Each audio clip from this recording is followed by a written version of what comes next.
Alright, so lesson 12 is just basically a review of some of the rules of what we were doing in lesson 11, where we were simplifying expressions by canceling out or factoring out any of the common factors in the terms. So this goes really well along with worksheet 11, and sometimes it might help clarify things that you were doing on worksheet 11. But first of all, let's just review a few of our terms that we learned at the beginning of the class. So remember that we have terms like factor. Let me type it, it will be faster. Factor. And a factor is when you have two things multiplied together. So let's say we have two or more things multiplied together. That's 5ab. Right, so 5 times a times b is what that comes out to, and we could write that like 5, remember dot is a multiplication sign, times a times b, and all three of these are factors.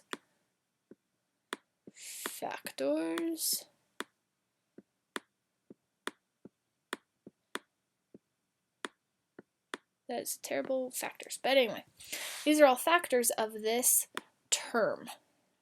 Remember, term is the word that we have for any combination of factors, variables, and numbers, whatever it is, that are all lumped together by multiplication and or division. We could also say that something like 5a over b is a term. This would also be considered a term.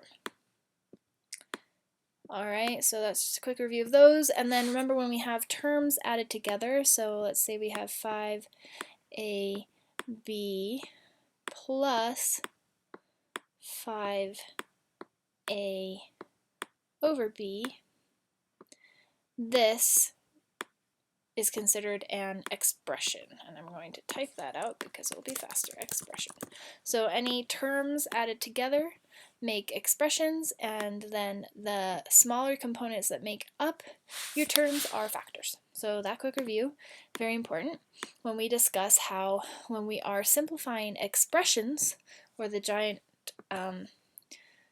combination of terms that I just erased, whenever we are simplifying expressions, we can only cancel factors. We cannot cancel out terms.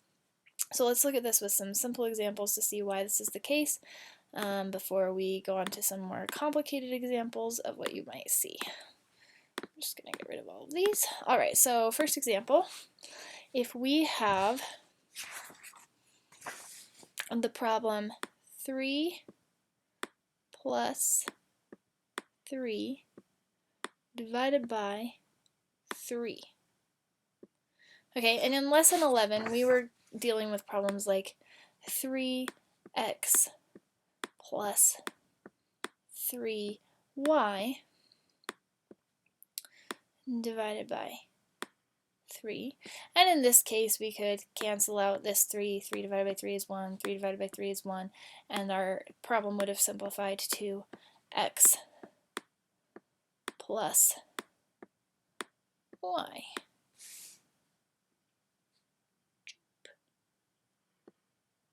However, in the case of this problem, if we were to, say, cancel out one of these 3's, choop, choop, and we're left with 1 3 over 1, that would not give us the correct answer. And my back button is not working, so I have to write this out again. Because we know that 3 plus 3 divided by 3. Well, first let's do the addition problem. 3 plus 3 equals 6. And then that's divided by 3. And what is 6 divided by 3? Well, that equals 2. But there is one sneaky way that we could have done this problem, which I will show you when we go through a review of what we can do when we're doing factors. So let's see. Let me erase this out. So just showing that you can't just delete one entire term up here and just leave the other one alone. That doesn't work. That gives us an incorrect answer. We've just eliminated some very important pieces of information. We deleted an entire term, and that left us with an improper answer. if we had done it this way.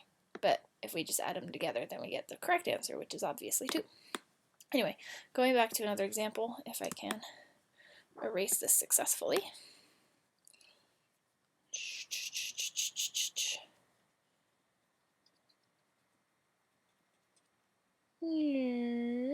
There we go. All right. So we're looking at this problem. 4x, y, plus 4x divided by 4. And we're going to simplify this expression. And we're going to look for any of the factors that are common among all of these terms. So we have 4xy is one term, 4x is another term, and 4 is our final term. Obviously, the common factor in all of those is 4. So if we factor out the 4, now we could write this out in long form and show it as this. We're factoring out the 4. So we take 4 outside of this new parenthesis that we've added. I'm just showing you in we could write it out in a really long way to show exactly what we're doing. If we write it out like this, where the 4 is on the outside of these parentheses, divided by 4, if we were to multiply these parentheses together, we'd do 4 times xy plus 4 times x, which would give us 4xy plus 4x. When we do it like this, we can just factor out those common factors from the top, and then we can obviously see that we have 4 divided by 4, which, as we know, is just 1 over 1.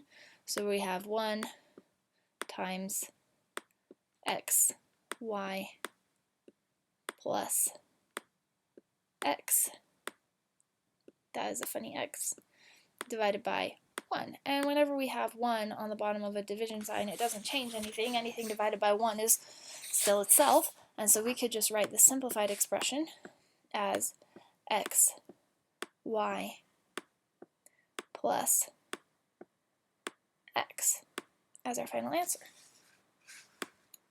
Now let's look at this and then see another way we could possibly have just done this without writing out on the parenthesis version. We could just be like, okay, well, I have 4 over here, 4 divided by 4, and 4 divided by 4, and we could just kind of cancel those out, just knowing that they're all factors of these things. And that would mean that we have 1xy, let's write it like this. So if we had done it this way, we would come down here to 1xy plus 1x all over 1. And then, because we know that 1 times anything is still itself, and 1 divided by anything is still itself, this would, of course, equal x, y plus x. Same answer, just 2 different ways of doing it. I think sometimes it's very helpful to visualize it in this parenthesis version, because then we can make sure that we actually did have common factors in all of these, that we weren't missing anything. And this matters more when you're suddenly having like common factors of 3 or more variables, and you want to be very sure that you have exactly the same, and you can just kind of cross-check it by saying, okay, this is what I'm pulling out at the front of the parentheses. Do I have that in every single one of my terms across the expression? Yes, I do. Okay, this works. It kind of just gives a double-check version. So let me show you a similar problem, almost exactly the same problem, but it's going to have slightly different twist ending. Zoop, zoop, zoop. I'm dealing this without an official mouse today, so it's a little bit funky. Alright, so let's say that our problem had been this. We're still dealing with the 4x, y plus 4x all divided by, in the last problem we had just divided by 4, but in this case we're going to do divided by 4x. Now looking at this problem and thinking about simplifying it, remember we just need to find everything that has common factors. They all have to have exactly the same factors. Well, we have 4xy, so 4 and an x, plus 4x, 4 and an x, and divided by 4x. So our common factor in this case is 4x. I'm going to do this the parenthesis version again, just because I find it helpful. So we have 4x is our common factor that we are going to factor out of this equation, because we can write it simpler without that 4x. So if we take the 4x out, 4x was times by y to make this term, so we're left with y, plus 4x, well, what did we do when we factored out 4x? Well, in this case, 4x times what equals 4x? That might seem like a trick question, but you just have to think about it for a second. 4x times 1 equals 4x. So we're left with y plus 1. All right, and then all of that divided by 4x. And now, because we factored out our 4x's, we can do 4x divided by 4x, which equals 1 over 1. So we're left with 1 times y plus 1 divided by 1. And then because we know that 1 times anything is still that thing, and 1 divided by anything divided by 1 is still that thing, we're left with y plus 1 is the answer to this problem. Alright, so while it might look like we have canceled out a term in this case, because we had the 4x and we factored out that 4x, right? But what we actually did was just factor it out of the initial expression to make it easier to see, and then we still have a term right here. Our term is still 1. In the final problem, we didn't completely eliminate our 4x. We just factored out the common factor, and what was left behind was 1. And so we didn't cancel it. It's still there. It just looks like a 1 instead of something else. So if we go back to that first problem that we did to show you why you can only cancel out factors and not terms, let's do 3 plus 3 divided by 3. Now the way we solved this before, as you recall, was we did 3 plus 3, which equals 6, divided by 3, which 6 divided by 3 equals 2. But there is one other way that we could have done this if we had wanted to. I don't know exactly why we want to do it this way, but we can. If we wanted to do it factoring, solve this problem through factoring instead of through just regular addition and subtraction and division, we could do it like this. We have a common factor of 3 in all of these terms, right? 3, 3, and 3. Now, 3's factors can be considered 3 times 1, because 3 times 1 still equals 3. So if we ever need it, just like in this problem right here, where we factored out 4x and 4x times 1 equals 4x, that's where we got that 1 from, we can do the same thing here.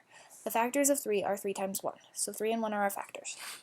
Going back over here, we're going to factor out the 3. So I'm going to take the 3 out of the new parentheses that we add in there just so we can visualize things really well. So 3 times, and remember, if we factored out 3, then what's left? 1.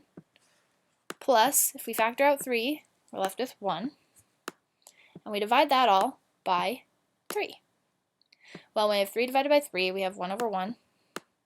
So these cancel out. We cancel out those factors, and we're left with 1 plus 1. What is 1 plus 1? 2.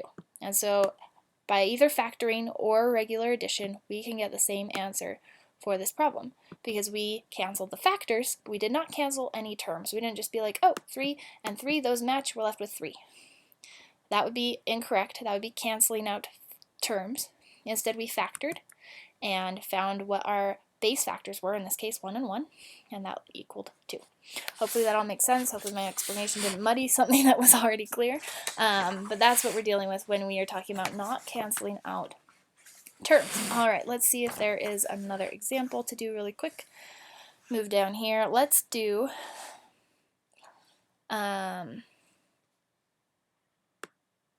this is going to be a pretty simple one, but this is one they have in the book, so we'll do 42a.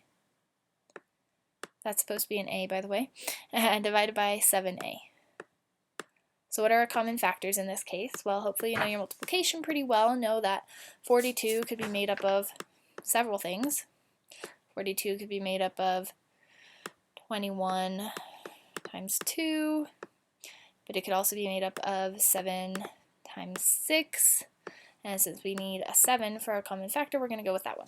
So we can factor out a 7, and we also have a common factor of a, so we can also factor out an a. So I'm going to do this in the parenthesis method first. So we're going to factor out 7a. If we factor 7 out, so 42 divided by 7 equals 6 is left over. If we factor out the a, then we only have 6. and then we have 7a on the bottom.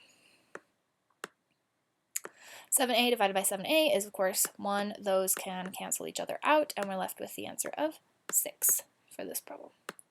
Now, one other way we could do it is just by knowing we have an a and an a. There's no extra terms, so we can just factor out those. A divided by a, and then 42 divided by 7 would equal 6. So same answer, just 2 different ways of visualizing it on paper. All right, and then, oh, I'm losing. Okay, yep, that looks like about all of them. These look like fairly simple problems that you're going to be working on worksheet 12. If there is a common factor on worksheet 12, so this is a big if. When you're working on worksheet 12, find a common factor if there is one. If there is not one, then you cannot really simplify much further than what you already have.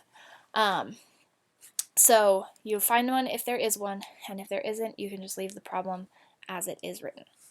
Hopefully that makes sense, and I'll see you again in the next video. Yeah, that wasn't what I was trying to do.